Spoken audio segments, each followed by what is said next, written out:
Estamos gravando, então estamos em aula. E como falei outras vezes, só gente, que acho que o que vai para o YouTube é só a minha tela, mas sempre cuidado nesses eventos de vídeo, aula remota, não se expor de maneira que você preferia não se expor, tá? Tenham cuidado com isso. Então vamos explicar como que vai ser a gloriosa prova remota. Então, o que vai acontecer é o seguinte. No dia da prova, então agora a P2 é na quarta-feira agora, dia 26, né? O aluno vai na página da disciplina. Vocês estão conseguindo ver bem, né? Alguém pode confirmar, por favor? Sim. Obrigado. Aí, o aluno vai lá na parada da disciplina e desce e vai ver aqui, ó, questões. Utilizar somente para exatamente isso, a nossa situação. Que isso aí foi montado na época da pandemia, e quando acabou a pandemia, tipo, ó, deixa essa paginazinha, que não existia antes essa página, antes da pandemia. Deixa essa paginazinha aí, que vai que isso se torna necessário, sabe, sei lá, e ó. Não é a primeira vez que eu tenho que dar aula da prova remota, mesmo depois da pandemia. Então, clicar aqui em questões. Clica aqui. E aí você tem... Deixa eu até aumentar aqui um pouquinho. E detalhe, hein, gente? Você não precisa vir nessa página no dia da prova. Você pode pegar, enfim, agora aqui, ó, marcar o que interessa aqui para vocês. Isso aqui, ó, esses três negócios, dá um Ctrl+C, Ctrl+V. Cola isso aí numa página de Word, por exemplo. Será que funciona?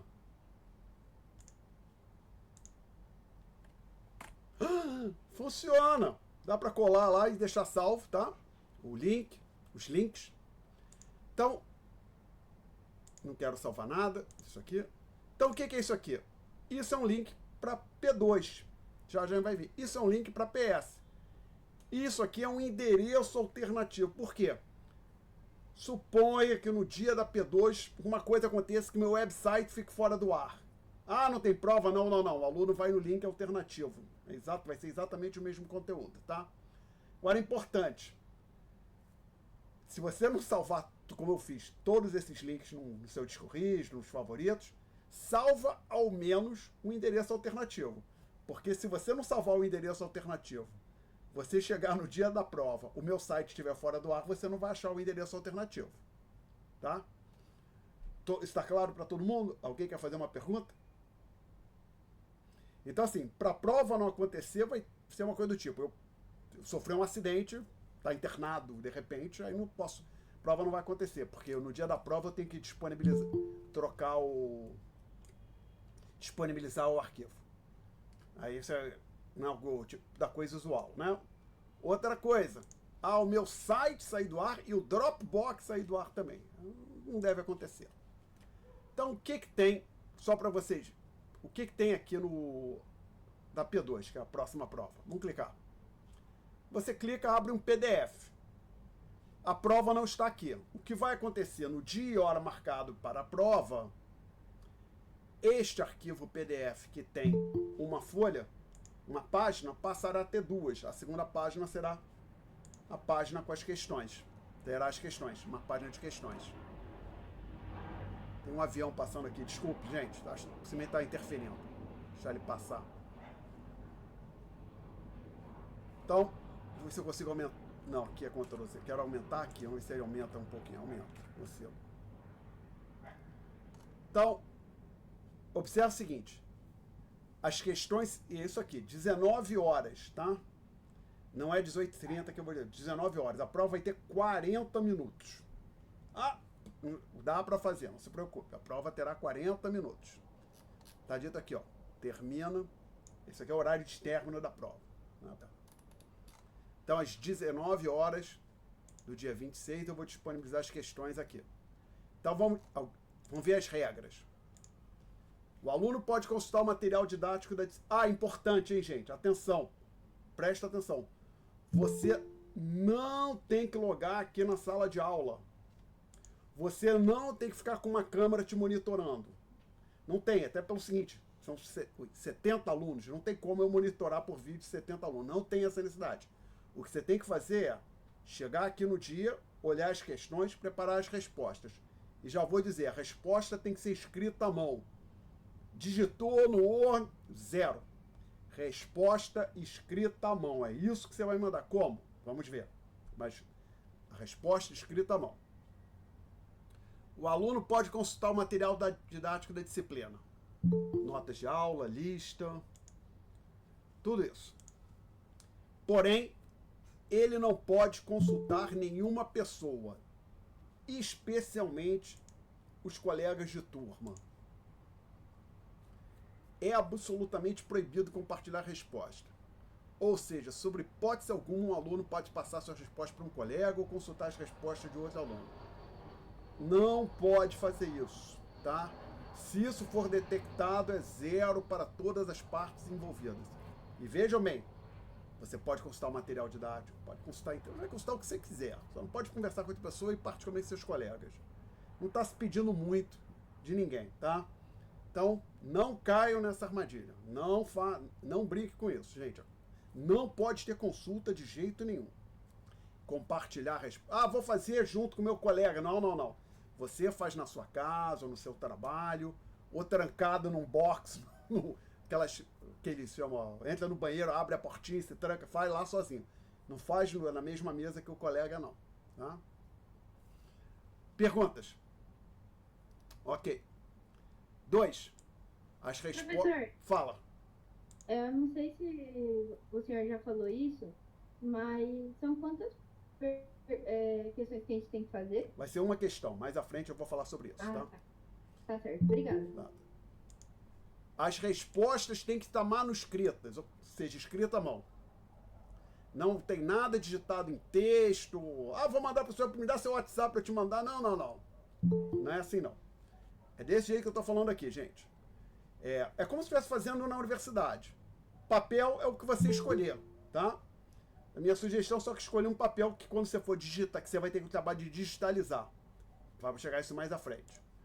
Seja um papel que fique claro. Pode ser papel com pauta ou sem pauta, que você achar melhor.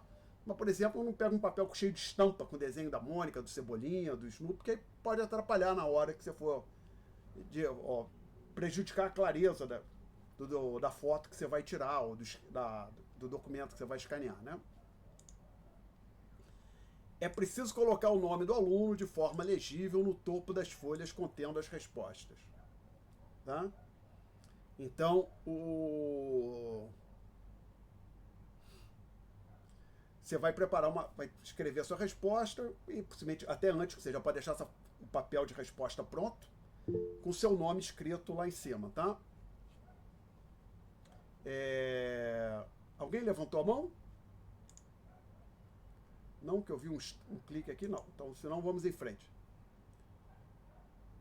Não, Bárbara. É 19 horas, infelizmente. 19 horas. Lembrando que a prova no horário comum, que tem a pergunta da Bárbara ali, pode começar às 19h20, não. 19 horas. A prova no horário comum seria 18h30. Já tem uma folga de 30 minutos, tá? Aí alguma pessoa aqui ia fazer uma pergunta, além da Bárbara, que era a própria Bárbara. A própria Bárbara? Não? Então vamos em frente. Após resolver as questões, o aluno deve... desculpa, estamos no 3. Coloca sua folha de resposta, vai ter seu nome lá em cima. 4.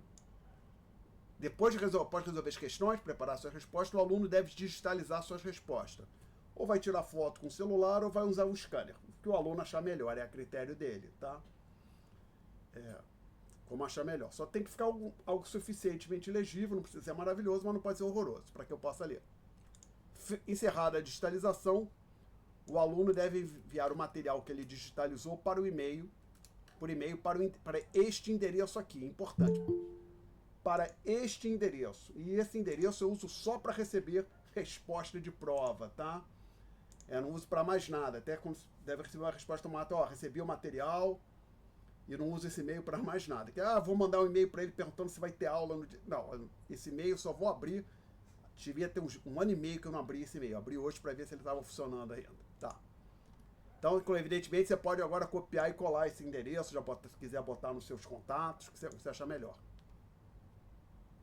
Alguma pergunta até aqui? Não? Vamos em frente. 6. Importante, o aluno tem que enviar, sugiro que mande por fotografias, ou seja, arquivos como JPG, BMP, PNG, etc. Vocês estão me ouvindo ainda? Sim. Tá, que eu vi minha imagem congelou aqui para mim, achei que tivesse caído. Obrigado. Então o aluno manda fotografia, JPG, BMP, PNG, etc. Esse tipo de arquivo, tá? Tem respostas enviadas no formato PDF não terão direito à revisão de prova. Posso mandar PDF? Pode. Mas, que assim, vou escanear, já vai gerar um PDF, não vai ter direito à revisão de prova. Por quê? Só não ter dúvida. Que eu vou receber essas provas, que sejam as respostas que vocês vão mandar. Eu não vou imprimi-las. Eu vou corrigir no meu computador, tá? Então eu vou fazer a anotação usando esse softwarezinho aqui, que vocês já conhecem. Vou fazer a anotação, ó, certo, errado, perdeu 2 pontos, menos 2, tá? E é muito mais fácil fazer a anotação numa foto do que no PDF. Então, por isso, mandou PDF, que basicamente no PDF eu não faço anotação nenhuma. Eu leio a prova e dou a nota para os poucos alunos que mandam PDF. Então, se mandou PDF, não tem direito à revisão, tá? Perguntas. 7. Cada aluno deve enviar um único e-mail, ou seja, um aluno, um e-mail. O seu e-mail pode conter mais de um anexo. Às vezes, se a sua resposta ocupou 3 folhas, tira a foto da primeira, da segunda, da terceira, anexa as 3 no mesmo e-mail e me manda, tá? E o e-mail tem que ser enviado impreterivelmente até as 19 horas e 40 minutos do dia 26. É o horário de término da prova. E aí, 9, era a pergunta que já tinha sido feita. A prova vai ter 2 questões. É para você resolver uma, tá? Ficou bem mais fácil nesse sentido. Tá? Tem perguntas até aqui. Então a minha sugestão para todo mundo, daqui até o dia da prova, dá uma simulada de quanto tempo você precisa para digitalizar uma folha e anexar e mandar por e-mail. Se você gasta 3 minutos com isso, assuma que no dia da prova você vai gastar, por exemplo, 6 minutos, dá uma margem folgada, isso quer dizer que você tem 34 minutos para fazer a prova. Que observa, você tem 40 minutos para fazer tudo, responder, digitalizar e me mandar o e-mail, tá? Então, você tem que ter uma ideia de quanto tempo você precisa para digitalizar, para poder gerenciar o seu tempo. Eu imagino que 5 minutos seja mais do que suficiente para isso, mas é melhor sempre dar uma olhada porque tá folgado, gente. Já dei prova, as provas foram assim durante a pandemia inteira. O pessoal conseguia fazer, sobrava tempo. Com 20, 25 minutos de prova já começava a entrar os e-mails com as respostas. Outra coisa, pensa onde você vai fazer a prova, se vai ser em casa, no trabalho, sabe, sei lá onde. E tenha cuidado lá com a condição de luminosidade, que dependendo, tem celular que se está tudo escuro, ele tem um zoom maravilhoso, automático, que pega exatamente o que tem que pegar e a foto vem bem clara, né? Bem legível. Outros, dependendo do equipamento mais antigos, você tem que estar numa sala bem iluminada e ver se não vai fazer sombra em frente da foto. Então dá uma olhada nesse tipo de coisa também. Perguntas sobre isso? Professor, Fala, Celina. tem uma dúvida. No e-mail, tem que ter no assunto do e-mail, tem que ter algum título específico ou só posso botar Não, só mandar o e-mail. Obrigado pela pergunta. É só anexar a foto e mandar o e-mail. Vamos lá, esse e-mail eu não recebo mais nada, só essas provas. Caiu alguma coisa lá, eu vou saber que é uma prova de vocês, tá certo? Não precisa botar nada no assunto. Não precisa escrever o seu nome no e-mail. Nada do tipo, tá? Vai ter que ter o anexo e no anexo tem que ter o seu nome, tá? Que eu vou direto pro anexo. Não precisa. Obrigado pela pergunta aqui. Não precisa se preocupar, até que eu odeio digitar no celular. Você tá ali com o celular e fica digitando: prezado professor Alexandre, envio e anexo a P2 de Economia Internacional. Sou o aluno fulano de tal, DRE, por favor, corrija minha prova com muita atenção. Não precisa nada disso. Se você quiser, apenas anexa a prova, não precisa nem botar assunto e já manda anexa a sua resposta, né? E já manda, tá? Não precisa, evidentemente, me mandar as perguntas. Tem gente, já teve caso, um ou outro aluno que tirou foto das perguntas na tela e me mandou. Não tem necessidade. Você só precisa escanear o que seria a sua folha de digitalizar, né? Tirar uma foto ou botar no scanner a sua folha de resposta. Tá? Obrigado pela pergunta, Celina. E a gente, mais uma vez, peço atenção para isso aqui. Não erre nisso. Em particular, e veja bem, essa regra aqui tem como consequência que o aluno A não pode emprestar o celular dele para o aluno B. Que se chegar a prova de ou então ver uma prova, um e-mail assim, professor, estou enviando aqui a minha prova e a do fulano, cicrano e beltrano. Não pode. De jeito nenhum. É zero para todo mundo, gente. De jeito nenhum. Você pode usar até o celular do pai, do namorado, da mãe, do irmão, da noiva, mas de um colega não pode, tá? Perguntas? Não? Então vamos tirar dúvidas da matéria, que era nosso plano para hoje, não é? Que a gente tinha acabado a matéria. Professor, boa noite. Pode falar, Chayne. Eu cheguei agora e queria saber quantas perguntas a gente vai ter que responder. Uma de duas, tá aqui, ó. Tá bom, obrigada. Nada. Mais perguntas? Mais perguntas? Dúvidas sobre a matéria? Ah, e detalhe, tem uma coisa que eu acho que eu não mostrei. Então, só para não ter. O que é esse endereço alternativo? Como eu falei, existe aqui só. Ele está aqui só por causa do meu website ter um problema no dia da prova. Abre uma página do Dropbox. O que tem lá? O mesmo PDF que você pega no meu website. Tem um para P2 e o outro para prova substitutiva. Aí lembrei, vamos aproveitar e olhar o da PS. PS é o mesmo esquema, porém um pouco mais longo. É 1 hora de prova. E são 2 perguntas, o aluno tem que resolver as 2. P1, P2, a prova de quarta-feira. 2 perguntas, o aluno resolve uma. PS, 2 perguntas, o aluno resolve as 2. E é 1 hora de prova, vai até as 20 horas. Começa às 19 horas. Tá? E... Não, aí não tá aqui. Agora eu vi, isso aqui tá errado, né? Eu tenho que trocar. Essa aqui é o... Vou botar depois esse comentário aqui, que vai entrar no... Que as questões serão disponibilizadas às 19 horas, tá? Na PS. Agora, bom, eu tenho que anotar isso aqui para trocar. Tá? Perguntas? Perguntas, gente? Dúvidas sobre a matéria? Ninguém vai fazer perguntas sobre a matéria da prova? Vocês têm ainda 1 hora e 15 minutos. Ou a gente... Nossa! Professora, eu tenho... Ótimo! Desculpa, no balanço de pagamentos, eu tô com dúvida na nota de aula, num dos exercícios que você fez, que tem exercício na nota de aula, né? Aí é no tópico 7.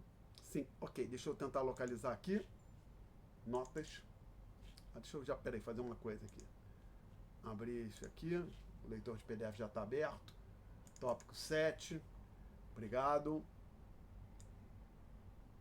Seria um desses aqui? Isso. Eu tô com dúvida no 4 não, no 5. Ok. O que acontece aqui? Peraí, deixa eu tentar fazer o seguinte. A gente quer pegar isso aqui.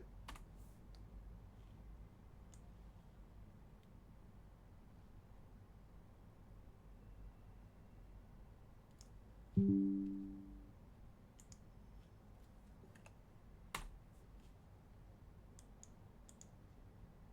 colocar aqui o exercício. Não, não era isso que eu queria fazer. Ok. Não. Tá, colar. Isso. Eu quero ver se consigo colocar aqui no quadro também isto aqui. Tem que diminuir um pouquinho. Tá? Será que eu consigo colocar tudo no mesmo? Não, tem que diminuir para 180, por exemplo. Vou botar um zoom aqui. Zoom to 180. Ok. Não. Tem que ser 170, deve dar. Não, é melhor ser 150, porque senão não cabe no quadro. Também que já tem uma coisa lá no quadro. Vamos lá, então aqui. Vou dar um print screen.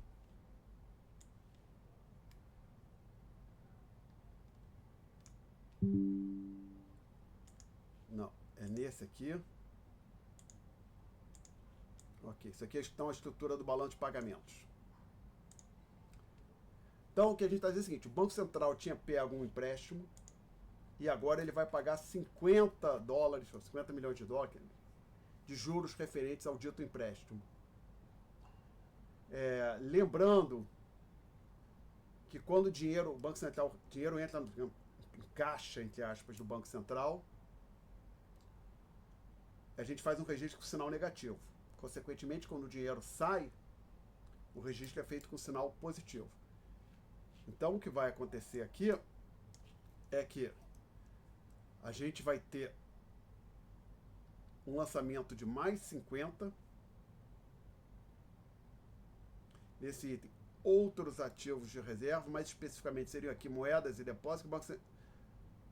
Possivelmente, o Banco Central teria que pegar dinheiro que estava depositado num banco para pagar. Outro, não sei se poderia usar um desses aqui, talvez, mas a princípio, vamos só assumindo que ele usou, digamos, dinheiro que estava depositado num banco em Nova York para fazer o pagamento. E a contrapartida de menos 50 é aqui, rendas primárias, mais especificamente em juros. Tá? Ficou mais claro, Celina? Ficou.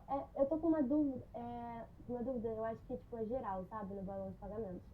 Quando é nos sinais, por exemplo, quando é positivo, quando é negativo, crédito seria positivo e débito negativo, né? Isso. Mas... Agora o diabo é saber o que é crédito, o que é débito, às vezes, né? É isso. Então eu vou dizer, vamos lá, o que acontece? Eu dou essa disciplina, numa disciplina parecida, com esse mesmo conteúdo, esse pedacinho de balanço de pagamento, para os alunos da graduação de contabilidade, que eles estão no segundo período, então já fizeram o primeiro curso de contabilidade, eles entendem isso que eles já lidaram com o balanço patrimonial, eles entendem isso eles têm mais facilidade nesse ponto. E até 1 ano e meio, 2, essa disciplina era no terceiro período de RI, e na mesmo semestre os alunos tinham um curso de contabilidade, eles tinham um pouco mais de facilidade na época também. Agora, a disciplina passou para o segundo período e acho que não tem mais o curso de contabilidade, ou foi lá para frente. Não sei o que aconteceu. É um pouco difícil, e te confesso, eu não mexo muito tive contabilidade quando estava na graduação e depois não estudei muito mais, né? Saber exatamente o que é um débito, um crédito, é um pouco complicado às vezes. É por isso que eu gosto de pensar, e eu me organizo. Cadê? Vou voltar aqui um pouco. Com este pagamento aqui. Pagamento não, este aqui, ó. Tá? Aí é mais fácil de lembrar para mim. Exportação é algo registrado com sinal positivo. Dinheiro entrando no caixa do Banco Central, ou um brasileiro recebendo dinheiro, você lança com sinal de menos, tá? Ok? Ok. Aí para dizer, até para dizer, isso aqui é um débito, porque como se acumula ativos, é algo de natureza de débito, é um débito que está acontecendo. Mas aí acho que para entender isso tem que ter feito um curso de contabilidade, e lembrar que do lado esquerdo do balanço patrimonial tem um ativo, e ali se registra, chamam contas de natureza devedora, débitos, acréscimo, saldo daquelas contas. Do outro lado, contas de natureza credora, tá? Então acho que é mais fácil lidar com isso que eu marquei aqui em retângulo, tá? Obrigado. Ficou mais claro, Celina? Ficou, obrigada. Tá. Mais perguntas, gente? Mais perguntas? Fala, Letícia. Na verdade, eu ia perguntar sobre o tópico... Peraí, deixa eu ver. O tópico 9, ele vai ser vai estar na prova, né? O 9 está na prova? Não lembro, que tem alguma coisa no fim. Não caiu. Ou é... Até o 8. Ah, obrigado. Então 9 e 10 estão enfim. fora, é isso, né? É, Confirmando. sim, tá. tudo Prova. bem. 5, 6, 7, 8. 9 e 10 estão fora. Tá bom. Você chegou a falar na aula sobre o modelo monetário do balanço Não. de pagamento? Não, isso está fora. Ah, tá. Está fora. Esse seria Entendi, discutido no beleza. tópico 9. É que eu vi as notas de aula e fiquei um pouco em Não. dúvida na correlação das duas. Não, o modelo monetário está no tópico 9. Infelizmente não chegamos a cobrir. Beleza. Tudo bem. Mais perguntas, gente. Thaísa fez uma pergunta no chat. Questão 5 das notas. Aí falou, notas 5 tem que ver com exatamente qual é o capítulo do nosso amigo Menkel. Eu tenho que, então, desculpe, olhar aqui o programa que está aqui. Já achei o programa da disciplina. O tópico 5, moeda e sistema monetário, capítulo 16 do Menkel.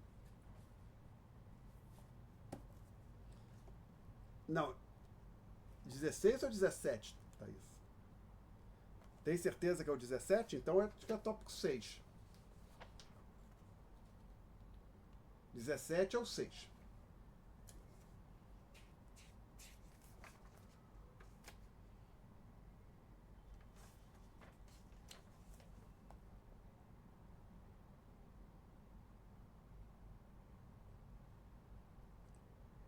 É um que eu... acabei 17, então é tópico 6. Tópico 6, capítulo 17.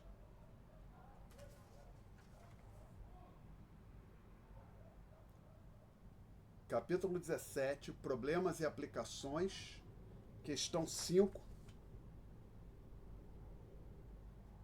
Thaísa, eu acho que eu prefiro não fazer. Porque eu não passei esse exercício, só por isso. Acho que, então, para a prova, eu diria o seguinte, eu não vou usar esse exercício para colocar... A prova não será baseada neste exercício específico. O que você está falando é assim, vamos considerar os efeitos da inflação em uma economia composta somente por duas pessoas, Bob e Rita. Aí tem vários números. É esse exercício? Ou seria, de fato, o capítulo 16?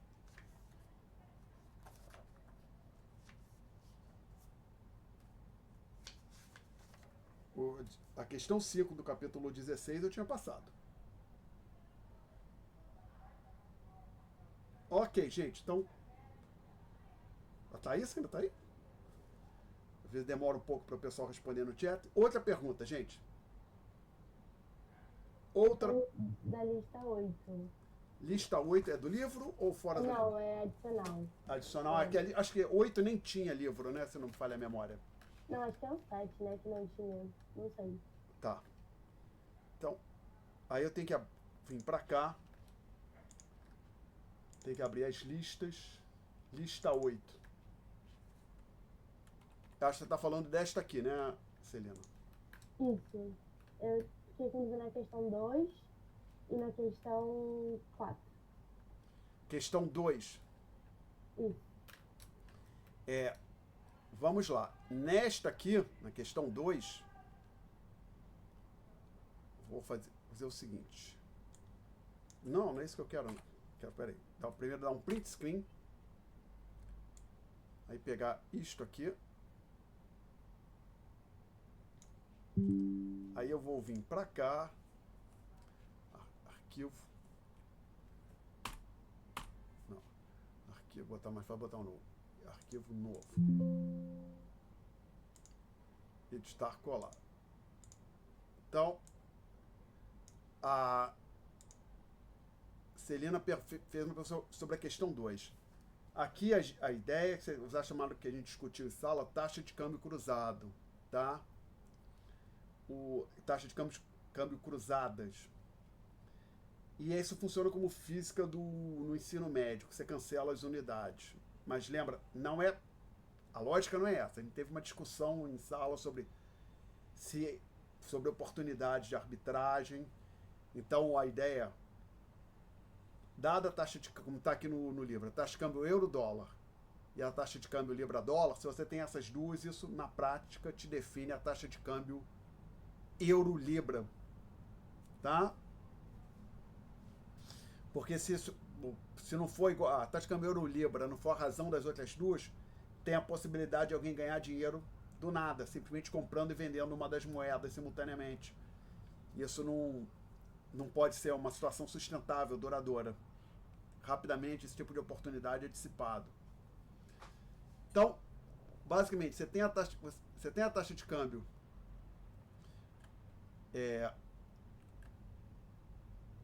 eu vou usar os símbolos. O pessoal usa esse aqui para o euro, alguma coisa parecida. Esse aqui para a libra. E o nosso cifrão para o dólar. O que está dado para a gente? Essa taxa de câmbio do euro para o dólar. Está dado também a taxa de câmbio da libra para o dólar. Aí eu pergunto qual deve ser a taxa de câmbio euro-libra.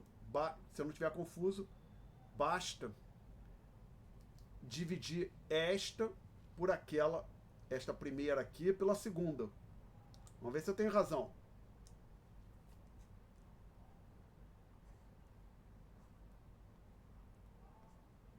Que observa o seguinte, em termos de unidade, o que a gente estaria fazendo?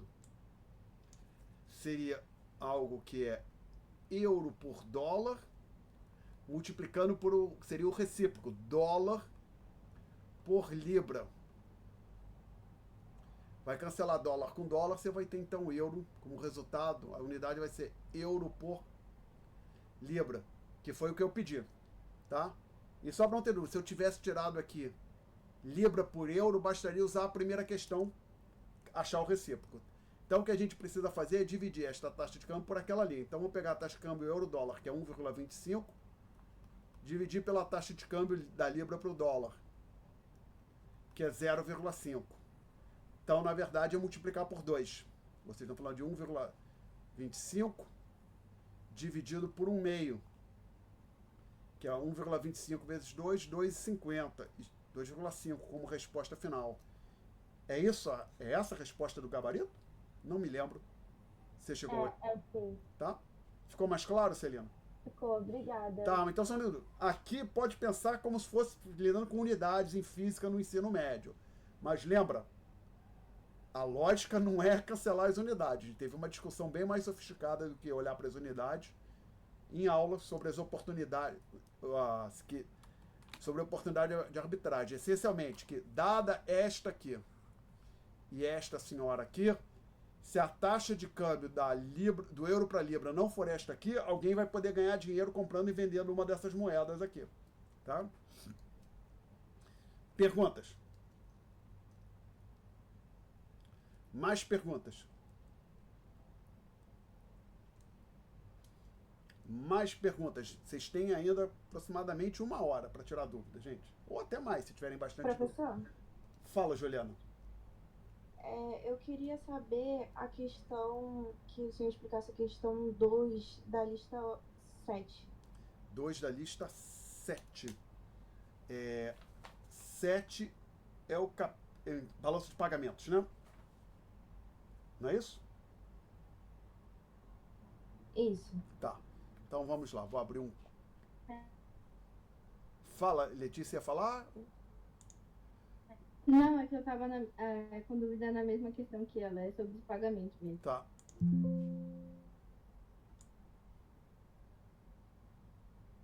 Não quero salvar, então peraí. Aí eu tenho que achar as listas, já estão aqui. A gente abre elas aqui. Então, eu vou fazer o seguinte. Foi pedir a questão 2, né? Eu vou voltar aqui para este pedaço aqui e tentar trazer...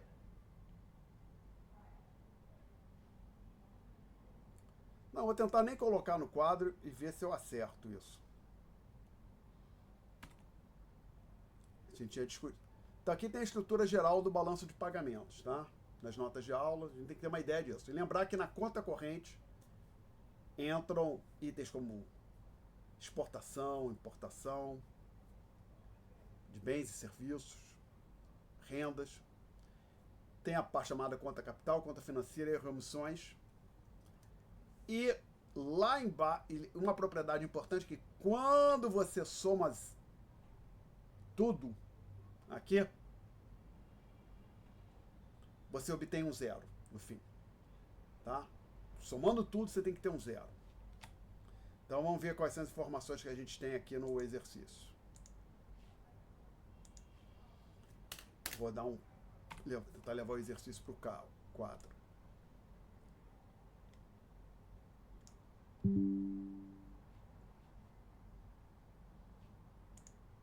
Então é lista 7.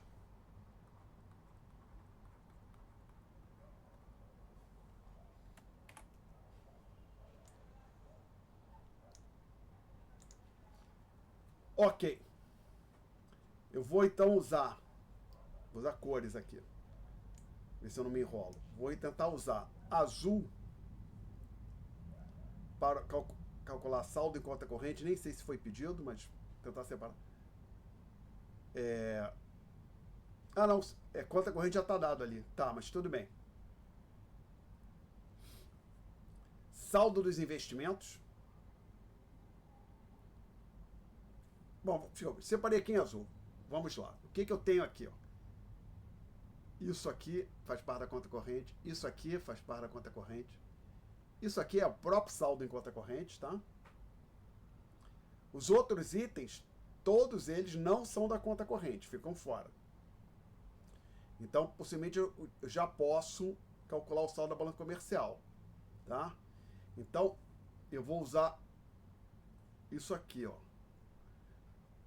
Vou dizer assim, saldo da SBC aqui, quer dizer, saldo da balança comercial, mais saldo da balança de serviços, SBS, mais rendas, é igual a SCC. Logo, o que eu tenho? O SBC, que é o saldo que foi pedido, saldo da balança comercial, mais saldo de serviços 80, mais rendas menos 30, é igual a saldo em conta corrente que foi dado, 220. Então eu tenho SBC mais 50 é igual a 220. Logo, SBC é igual a 170. Que jogo 50 para o outro lado, vai ficar 220 menos 50, 170. Alguém pode conferir se isso aqui aparece no gabarito? Balança comercial, ou saldo da balança comercial 170?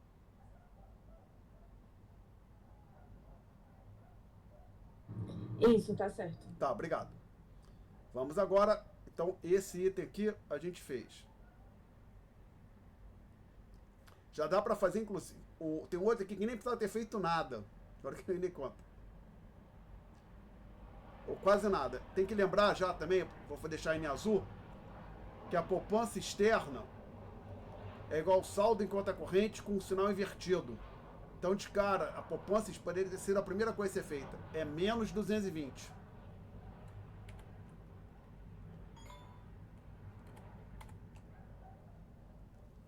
Tá? Então, esse aqui está feito também. Sobra o saldo do investimento e o saldo dos erros e omissões. Aí vamos ver. Aí tem que lembrar que isso é um pouco chato. No passado, na versão 5, acho que era diferente. Esse conta capital que está aparecendo aqui, ó, que eu estou marcando em azul, já desmarcando, fica fora da conta financeira. Vamos olhar aqui. Ó. Cadê? Observe que isso aqui está tudo hierarquizado, tá? Tabulado, com tamanho de letra. Então, conta corrente é um item que engloba tudo isso aqui. Balança comercial é um item de bens e serviços. E as exportações são um item de balança comercial, assim vai. Então, a conta capital ela está fora dessa conta financeira. Tá? Então, vamos marcar em vermelho o que entra na conta financeira.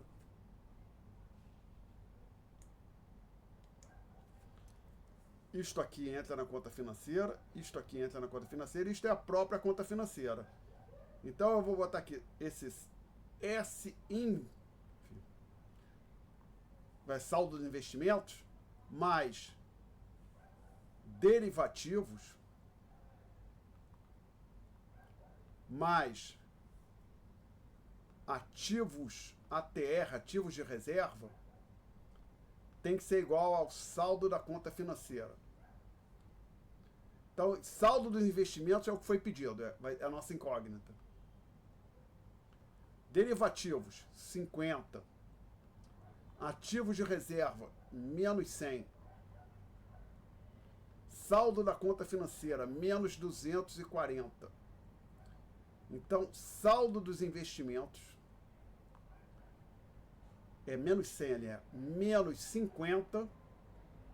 50 menos 100 menos 50 é igual a menos 240. Logo, saldo dos investimentos vai ser igual a menos 240 mais 50, tá? Então, o saldo dos investimentos é igual a menos 190. Aí peço que alguém confira se isso aparece no gabarito.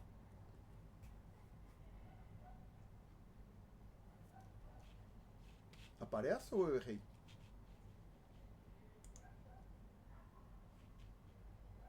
Tá certo. Obrigado. Então, ó, passa a caneta aqui agora. Feito. Falta agora o saldo da conta erros e omissões. Aí a gente tem que ter agora erros e omissões, tem que lembrar o seguinte. Vou puxar isso aqui um pouquinho para cá. Trazer esse outro aqui para cima. Selecionar uma outra cor.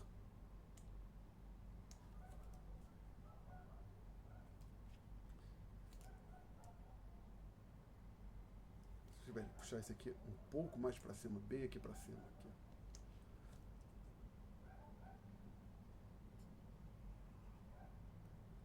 Tem que lembrar o seguinte, o saldo em conta corrente, mais o saldo da conta capital, mais saldo da conta financeira, mais os erros e omissões, o saldo de erros e omissões, por exemplo, só erros e omissões, tudo isso tem que somar zero.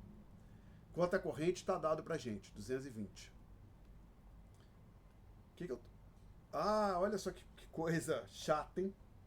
Isso aqui é saldo da conta corrente, e esse aqui ficou a mesma sigla. Então, CAP, tá? Capital. Desculpe por isso. Estou inventando as siglas aqui na hora, perdão. Então, saldo da conta capital, isso foi dado ali, ó, 10. Mais conta financeira a gente calculou agora. Não, foi dado também, menos 240. Mais erros e omissões, tudo isso tem que ser zero. Então, a gente tem aqui 230 menos 240 mais erros e omissões igual a zero. Logo, menos 10 mais erros e omissões igual a zero. Logo, erros e omissões igual a 10. Alguém pode conferir se é isso que aparece no gabarito? Tá certo. Obrigado. Mais perguntas, gente, sobre esta questão específica ou surgiram outra questão? Eu fiquei com dúvida na 4 da lista 8. 4 da lista 8, tá, vamos lá. 4. Ok. Lista, deixa eu fazer o seguinte aqui. Eu vou criar um quadro novo.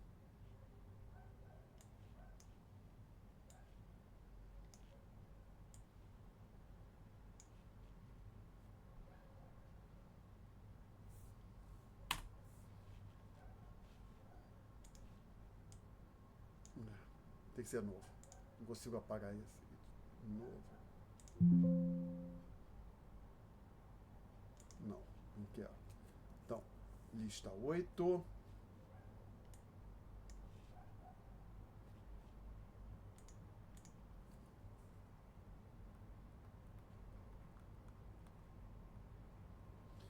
E a gente vai pegar a questão 4 aqui, então.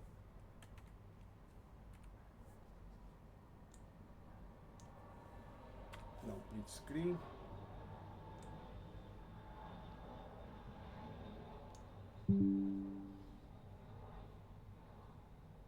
Vem para cá.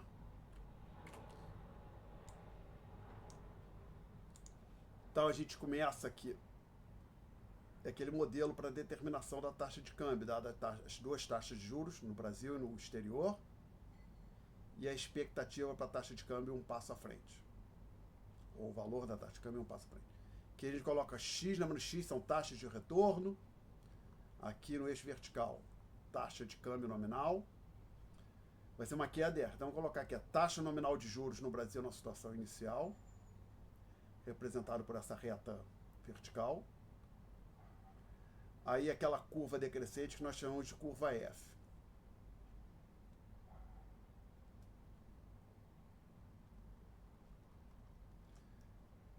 E aqui, então, essa é a situação inicial.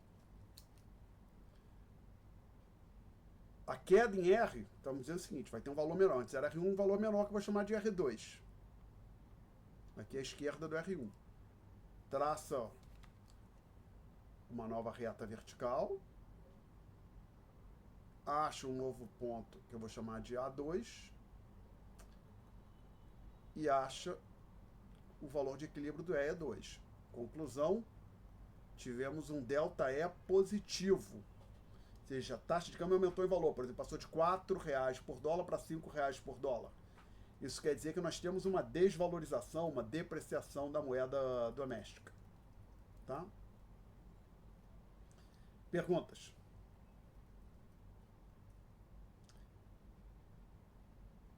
Ficou mais claro, Celina? Ficou. Obrigada. E outra coisa, a prova pode fazer a lápis, né? Ah, sim, detalhe, a prova pode ser, vem que quando você tirar escanear, vai ser irrelevante se é lápis ou caneta, né? Só tem que ter cuidado se for um lápis muito fininho, tem que ver se não, você vai tirar foto, escanear, se vai ser legível. Ah, obrigado, aliás, uma boa pergunta. Lembrei do seguinte, gente, a história da época da pandemia. A minha vida inteira eu usei grafite 2B. E quando eu era aluno, eu usava na pós-graduação, no mestrado, eu comecei a usar muito a lapiseira, que quando eu estava na graduação, eu ia normalmente para a universidade. Levava caneta, 1 ou 2 canetas e um caderno, quando era um livro, para fazer anotações, né? E aí, às vezes, no dia de prova, que eu levava borracha, régua, essas coisas adicionais. E quando eu fui fazer mestrado, que eu comecei a usar com mais frequência, aí passei a usar preferencialmente lapiseira. Mas então, desde que eu entrei no mestrado, eu usei lapiseira, mestrado, doutorado, como professor, e sempre usei grafite 2B. Aí, quando eu fui dar aula online, boa parte dos cursos que eu dei no sistema remoto, eu tinha notas de aula como a gente tem agora, não eram manuscritas. Mas teve um curso que eu fui dar que eu ia liberar nota de aula escrita à mão, que eu estava escrevendo com a lapiseira. Aí eu escanear ficava horroroso, ficava praticamente ilegível, tinha que mexer no scanner, mandar ficar mais preto. Pô, mas o que está acontecendo? Aí eu lembrei, em algum momento, eu comprei, sei lá, porque o tal grafite HB, que é mais fraco que o 2B. E eu estava usando para escrever o grafite HP. Eu li aqui sem problema nenhum, na hora que eu escaneava, ficava praticamente ilegível. Aí joguei fora o grafite HP, voltei a usar a 2B, deixou de ter problema. Então seja lá o que você for usar, lapiseira, caneta, borracha, lapiseira, caneta verde, azul, amarela, só toma cuidado para ter certeza que você estiver usando que vai, quando você for digitalizar, vai ser legível, né? Então assim, aconteceu isso comigo. O que eu escrevia com grafite HB, na hora que eu escaneava, não ficava muito bom, não. Ficava praticamente ilegível. Não sei se uma outra pessoa com uma escrita mais forte, mais pesada que a minha, o grafite HP ficaria legal, não. Então, sua pergunta, Celino, pode usar lápis? Pode. como caneta, preta, azul, você achar melhor. Só se certifica que na hora que você for tirar a foto, isso vai ficar legível, tá? Ou foi Ah, escaneado. beleza. Bom ponto. Pergunta, gente. A Roseli quer fazer uma pergunta.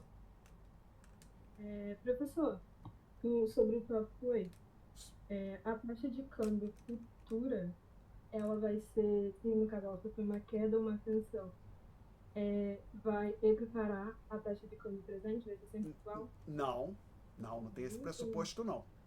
Você está falando do E+, né? Ele está Isso, fixo. E+. Esse exercício aqui, ele não muda, tá? Mantido constante, tá? Então, por exemplo, se era igual no ponto A1, no A2 já deixa de ser igual, tá?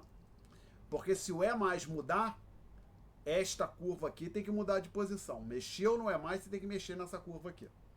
E+ aumenta, essa curva vem para cá. E+ diminui, a curva se desloca na direção oposta, tá? Ok? Então sofre o deslocamento, no caso. A curva sofre um deslocamento. Mudanças no E+ deslocam a curva F. E a mesma coisa seria para a taxa de juros no exterior Sim. e a taxa de juros doméstica, né? Não, a doméstica desloca esta aqui, ó, essa reta vertical aqui. Sim. Tá? E a taxa de juros internacional, ela desloca a curva F. Ela aumenta, isso vem para a direita, ela diminui, isso vem para cá. Tá? E aí tem uma pergunta da Cheyenne no chat. Questão 2 da P2 de 2023-2. Vamos abrir aqui a P2 de 2023-2.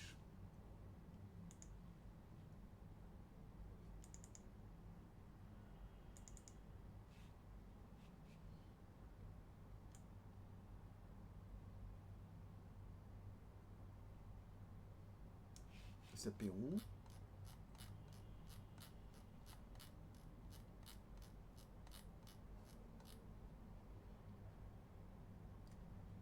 É essa aqui, Chayenne, só para ter certeza. Não cobriremos, isso é tópico 9. Está fora da matéria da prova. Tá? Então, acho que não faz sentido a gente discutir. Mas, fala, Celina. Só uma dúvida, a última, prometo. Não, pode perguntar o quanto quiser, até porque seus colegas estão perguntando, comparativamente vocês estão perguntando bem menos, né? Pô, vai em frente. Expansão monetária, é dúvida conceitual mesmo. Quando eu digo uma expansão monetária ou um acréscimo na oferta de moeda ou uma injeção monetária, tudo a mesma coisa? Tudo a mesma coisa, delta M positivo. Tá. E na redução, tipo, na redução da oferta de moeda, então seria uma contração monetária? Contração monetária, redução na oferta de moeda. Tá. E deve ter mais um terceiro termo, que no outro você falou 3, a expansão. Vamos falar. O primeiro que você falou, que era o crescimento, era. Eu falei expansão monetária. Que o antônimo é contração. Isso, aí eu tinha falado efeitos de uma. Porque no livro tá assim, efeitos de uma injeção monetária. A injeção, aí colocar, você injetou. Aí, aí não tem uma. Seria uma retirada. Retirar de moeda de circulação é um delta M negativo. Tá. Ok? Tá, obrigada. Nada. Mais perguntas, senhores? Professor, na lista 6 das questões adicionais, na questão 1, fala sobre o gráfico do mercado monetário, que tem no livro texto, enfim. E aí, eu queria saber se você pode falar um pouco desse gráfico. A questão adicional 1, a 2, Isso, A1. Tá. Então, deixa eu fazer o seguinte aqui, dar um print screen.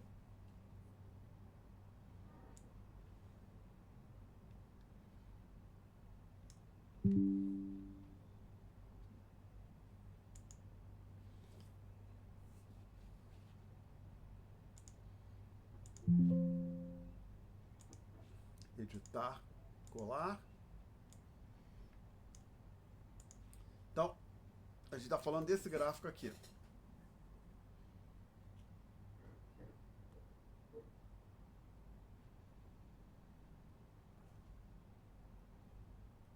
No eixo vertical, o valor da moeda, que é 1 sobre P. Então a gente tem uma certa quantidade de moeda que o Banco Central controla, não depende, assume que não depende do valor da moeda, ou seja, que isso está fixo, então isso aqui é uma reta vertical. E a chamada de curva de demanda por moeda está aqui decrescente. Então, aí tem o equilíbrio inicial com o valor inicial da fração sobre P, que define o P1. Tá? Aí eu falo, aumentamos o produto potencial. Produto potencial é uma outra expressão para o PIB de longo prazo da economia. Então, assim, se a gente aumentou tudo mais constante, inclusive o patamar de preços. Se as pessoas agora têm o dobro da renda, por exemplo, elas gostariam de ter mais moeda, porque elas vão estar fazendo mais transações, né? Então, por exemplo, alguém que ia comer fora uma vez por mês, passa a ir comer fora 2 vezes por mês, uma coisa desse tipo. Né? Gente que viajava, passar um fim de semana fora, dirigir seu automóvel, ia para um lugar próximo da sua residência, uma cidadezinha menor, uma vez por mês, passa a fazer isso 2 vezes por mês, talvez, ou faça uma viagem mais longa, ou passa a usar avião, né? Passa a gastar um pouco mais. Então, para a mesma quantidade para o mesmo patamar de preços, as pessoas vão querer ter mais moeda. Então a gente está falando que a demanda por moeda cresce, a gente está falando de deslocamento para a direita da curva D, desta forma aqui. Então surge um novo ponto de equilíbrio, que eu vou chamar de A2. Chamar isso aqui de 1 sobre P2. Então a gente olhando para o gráfico, a gente vê que a fração 1 sobre P diminuiu. Logo, o P propriamente dito.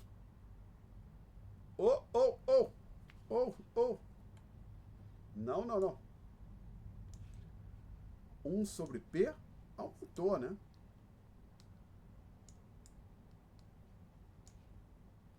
Um sobre P aumentou, pelo amor de Deus, Alexandre.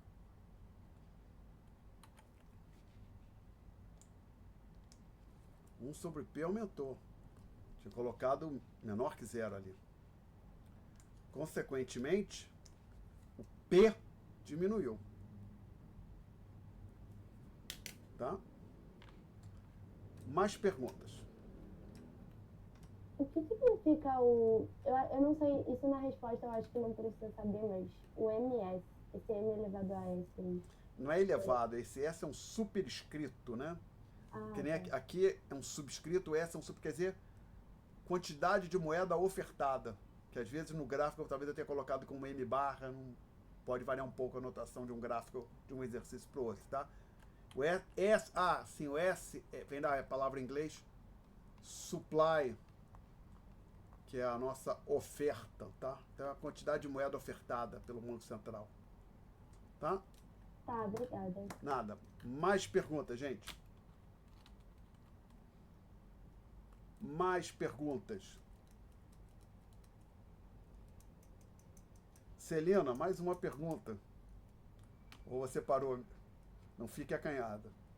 Senão eu acho que não tem mais nenhuma. Não. Pelo amor de Deus, Celina, não faz isso, senão o que eu vou fazer daqui até o final da aula? Não faça isso.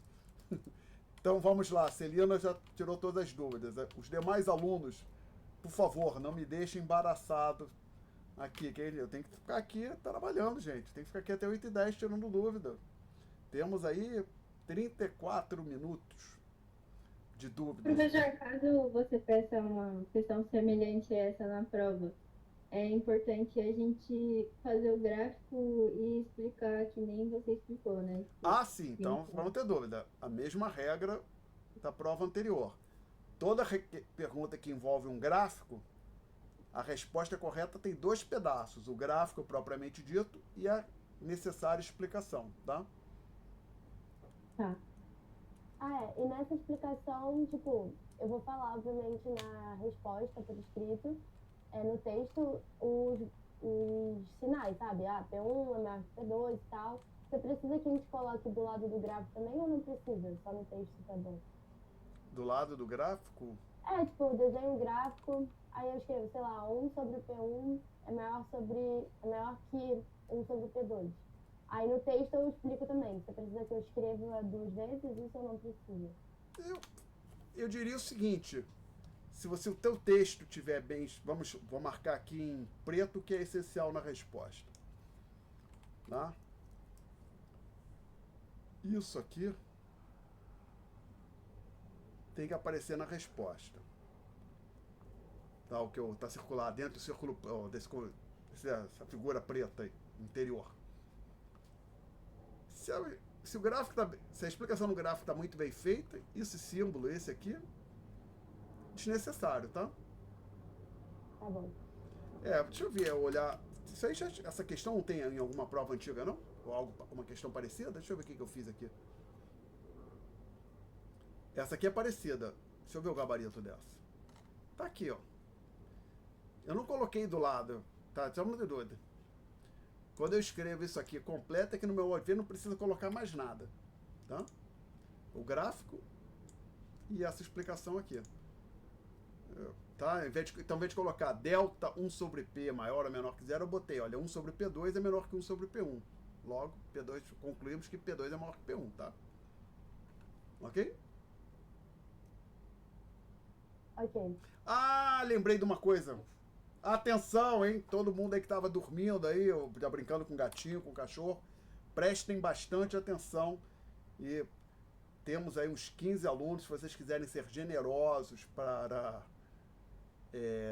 alertar os colegas no grupo de WhatsApp, não pode copiar as minhas palavras. Eu vou dar um exemplo. Suponho que eu caia exatamente essa pergunta. Por um caso, não estou dizendo que é isso. Suponho que caia exatamente essa pergunta na prova, tá? Não vale simplesmente escrever no papel exatamente o que está escrito aqui. Tem que ser com as suas próprias palavras, tá claro? Você pode consultar o material didático, mas cópia literal não. Tá? Que assim, verificar se o aluno sabe ler alguma coisa que está num papel, no quadro e copiar copiar, acho que isso aí foi avaliado no primário, né? Não é isso que a gente quer avaliar agora. Então, com as suas palavras, tá? Você vai consultar, poder usar como ideia, mas tem que ser com as suas palavras. Que assim, não é piada não, já aconteceu o caso, apesar de eu ter avisado, na pandemia eu avisava, não lembrava, de maneira nenhuma copiar o que eu escrevi. Teve prova que aluno, caiu uma questão se não era igual, bem parecido, o aluno mandou, digamos assim, foi essa aqui, que é a curva, aqui ó, acréscimo na oferta de moeda. Bem, caiu a questão, uma redução na oferta de moeda. Só, então a curva S1, aqui seria a curva S1, essa aqui seria S2, né? Então assim, aí o aluno coloca exatamente essa frase, não. Você escreve assim, olha, no primeiro momento, a demanda por moeda é representada pela curva D. Você vai lá e faz um esforço para reescrever isso aí com as suas palavras, hein? Ok? Tá. Aí tem uma pergunta da Cheyenne. Não é.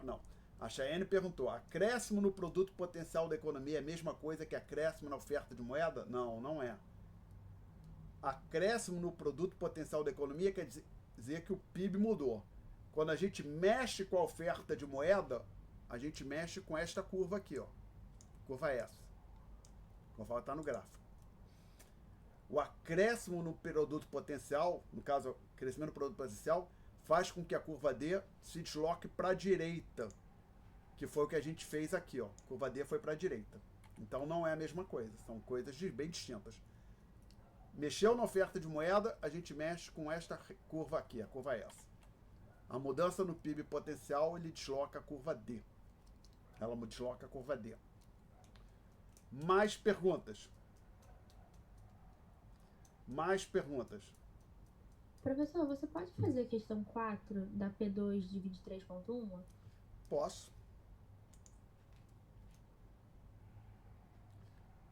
Aqui. 23.1 um pouco mais para baixo, então.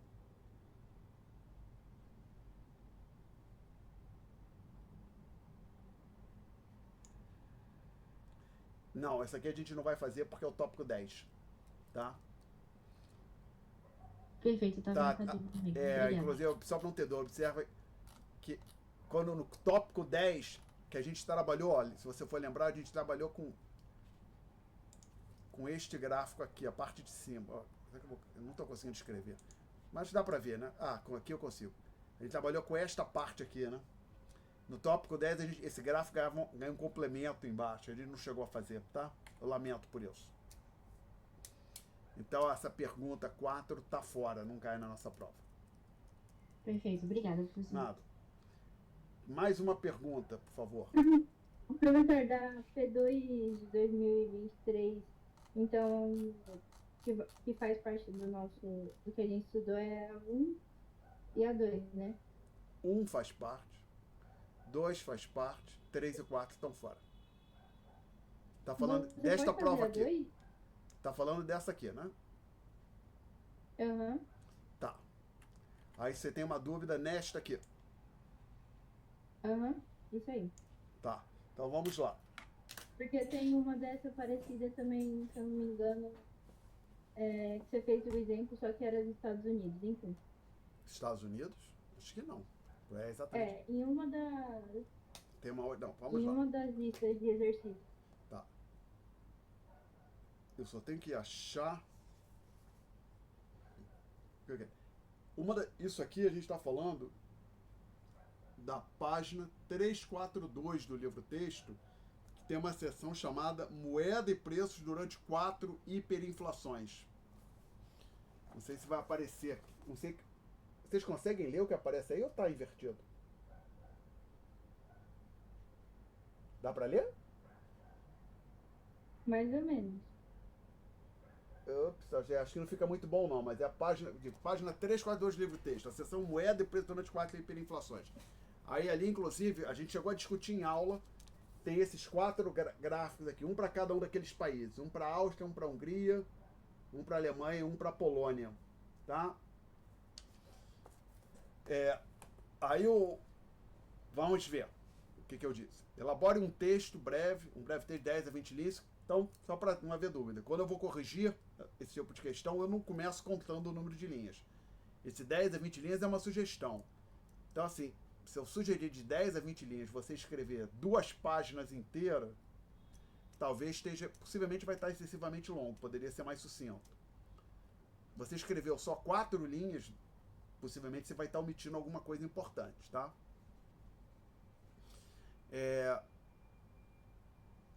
Então, vamos ver o que eu falei, o que eu pedi.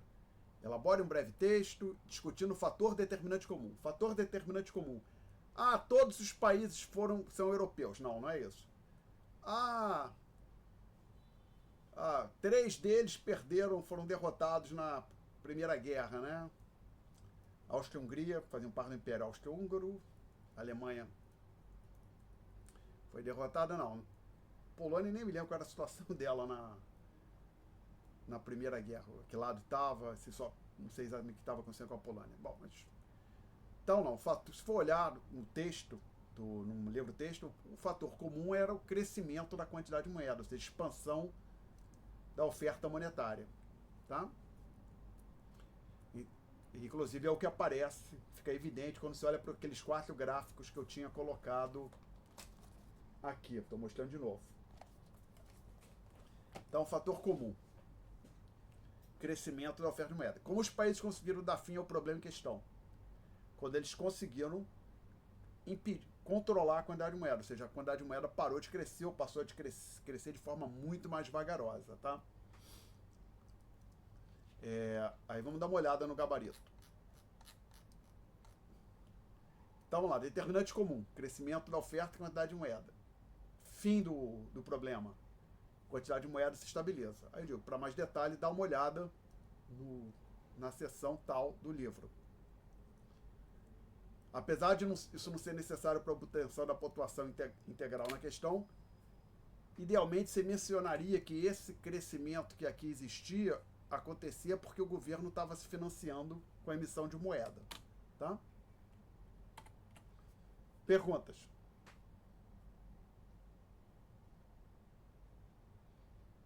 Perguntas? Ok. Acho que quem tinha feito essa pergunta foi a Amanda?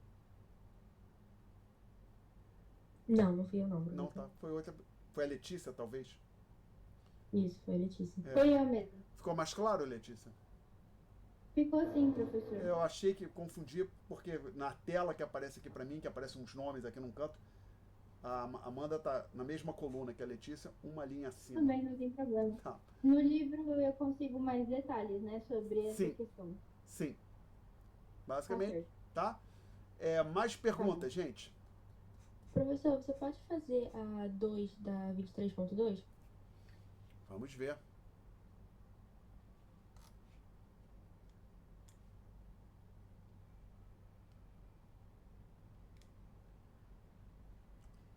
Não, essa aqui é de novo, tá o modelo monetário, tá fora, a gente não cobriu.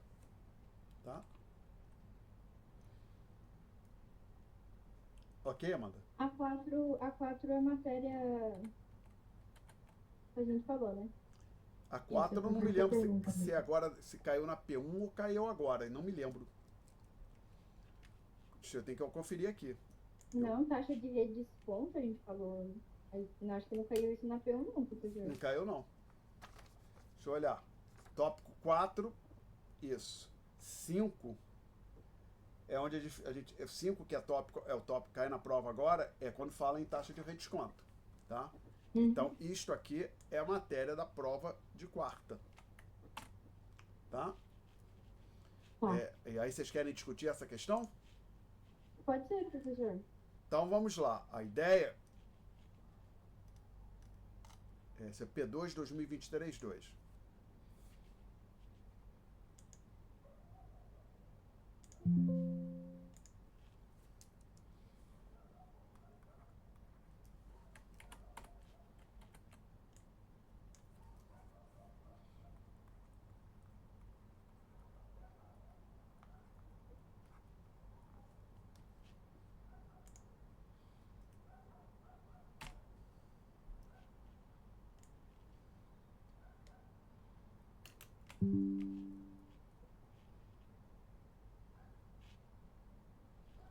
Quero vir para cá. Colar. Que aqui está.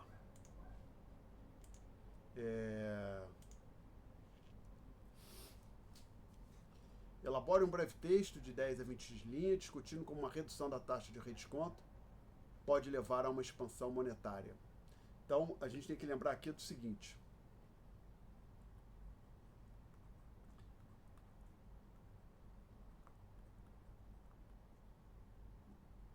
Este aqui é a base monetária, esse aqui é o M1, que não tem um outro nome.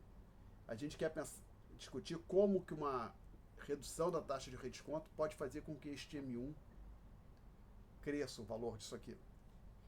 Então, vou usar uma letra aqui para taxa de redesconto. Vou usar letra X, tá? Então, o Banco Central reduziu a taxa de redesconto. O que tende a acontecer é que os bancos agora eles podem carregar menos reservas. Por quê?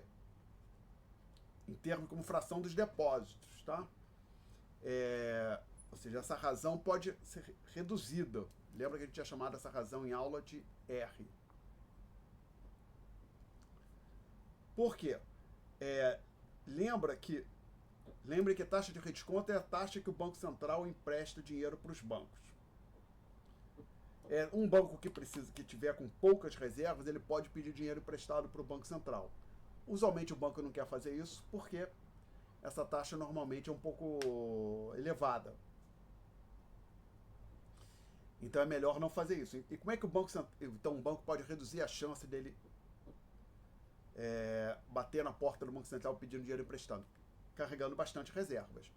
Então, na hora que o Banco Central joga a taxa de redesconto para baixo, ele torna... ele pode fazer... Os bancos podem ser menos cautelosos, porque bater no Banco Central para pedir dinheiro emprestado não é tão oneroso quanto seria na situação anterior, ou seja, situação antes da redução da taxa.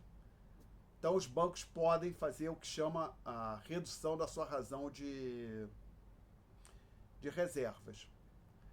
Ou, colocando de outra forma, eles agora podem emprestar relativamente mais dinheiro, efetuar mais empréstimos e multiplicar, expandir, fazer aquele,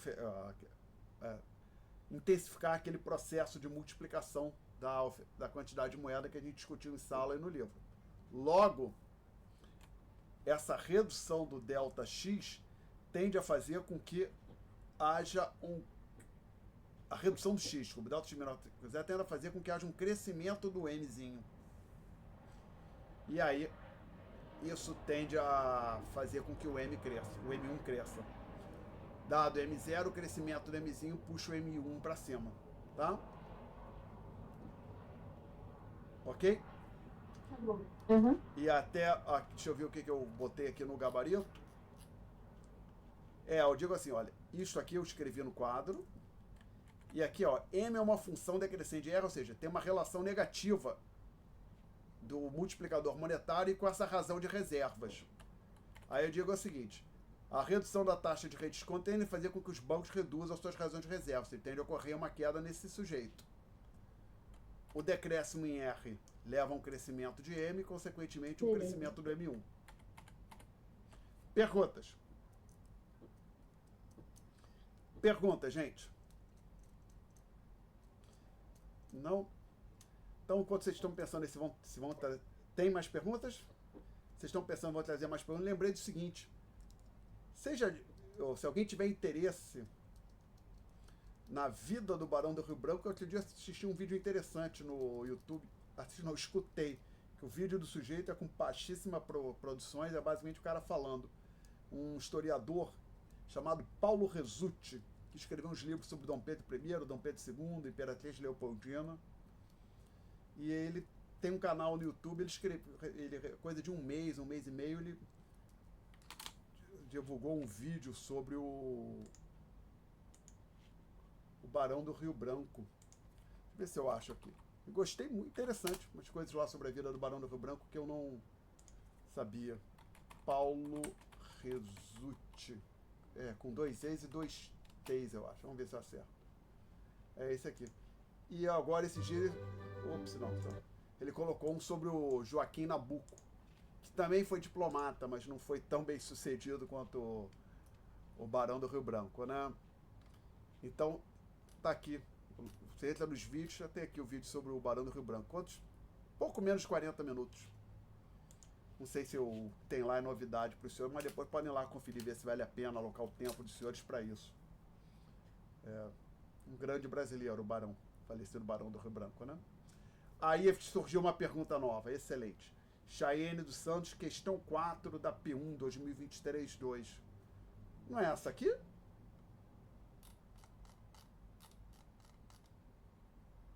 Ah, não, P1.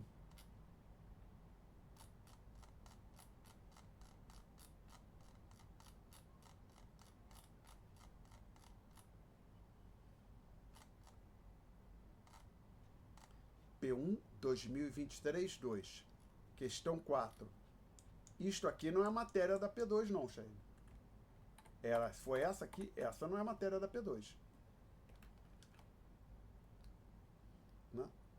Mais perguntas? Mais perguntas, gente?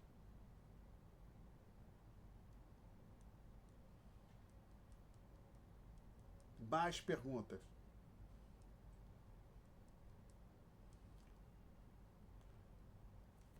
Amanda, Rafaela, Júlia, Caio, vocês vão fazer perguntas? Karen, você li? Vocês não vão mais fazer perguntas, não? Então acho que a gente vai encerrar, hein? Olha lá, hein? Vocês têm chance ainda. Tá? Não? Surgiu, ó. Chayene falou, 2023-1. Deixa eu voltar então aqui. 2023-1.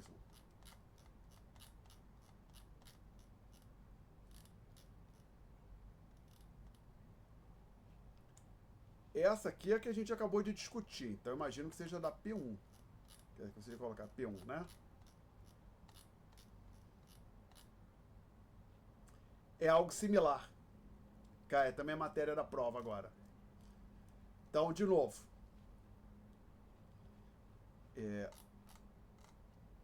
P1 2023-1.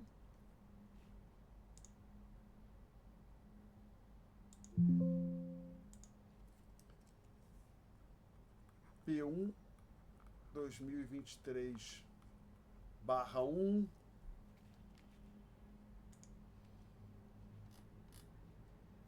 Print screen.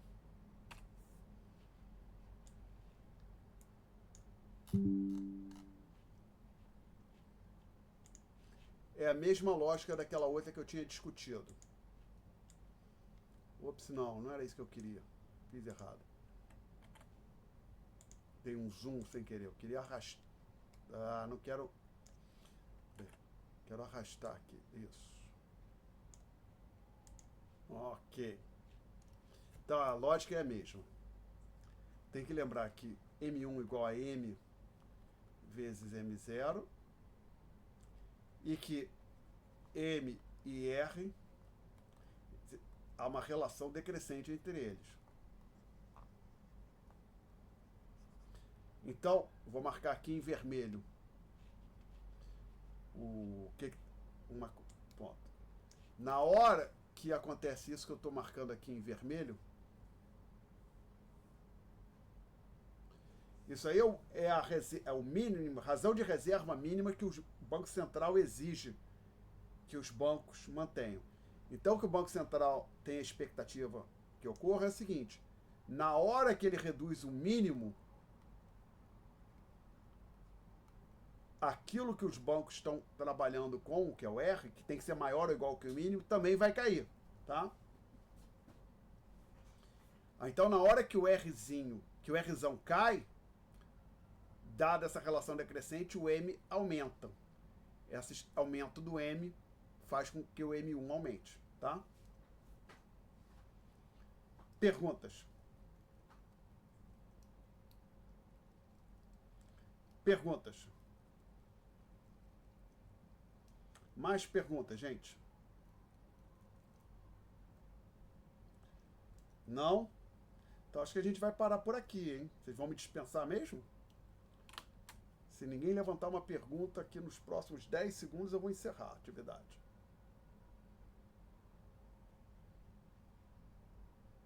Então vou parar a gravação.